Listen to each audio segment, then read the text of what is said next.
जी बिस्मिल्लाहिर्रहमानिर्रहीम। आज हम यहाँ अकरम उस्मान साहब, हाजी फयाज साहब के दोस्तों के साथ PTI का जो ख़ानदान है यहाँ बैठे हुए हैं। आज कायद आज़म मोहम्मद अली जिन्ना साहब का यौम विलादत है। पूरी कौम आज शुक्रगुजार है इस हस्ती की जिसने हमें आज़ादी की नेमत लेकर दी, अंग्रेज़ से छीन कर दी। कायद आज़म हम सब जानते हैं तमाम उम्र साबित कदम रहे, जबर के सामने खड़े रहे, वही मिसाल है हमारे लिए। उन्हीं के नक्श कदम पर आज इमरान खान साहब चल रहे हैं। हम इमरान खान के साथ हैं, हम कायद आज़म मोहम्मद अली जिन्ना के अफकार के साथ हैं। उनकी ज़िंदगी हमारे लिए मिसाल है और आज हम जश्न मनाते हैं उस अजीम शख्सियत की विलादत का।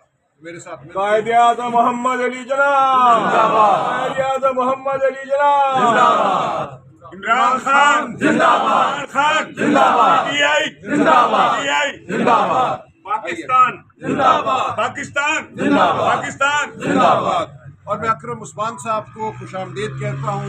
एक माह ये जेल में काट कर आए हैं। इनकी अज़मत को, इनकी इस्तकामत को सलाम। आप इमरान खान के सही साथी हैं, सच्चे साथी हैं। पहले आप 2 साल मिलिट्री कस्टडी में रहे और उसके बाद आप फिर खड़े हैं खान के साथ, खान के नज़रिए के साथ। आपको बहुत मुबारक पेश करता हूँ मैं साहब।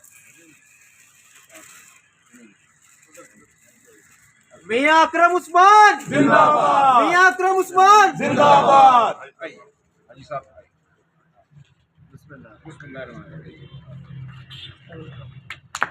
इमरान खान जिंदाबाद, इमरान खान जिंदाबाद, मोहम्मद अली जिन्ना जिंदाबाद, कायद आज़म मोहम्मद अली जिन्ना जिंदाबाद, पाकिस्तान जिंदाबाद। बहुत शुक्रिया, बड़ी मेहरबानी, आपकी बहुत मेहरबानी। आपकी मेहरबानी।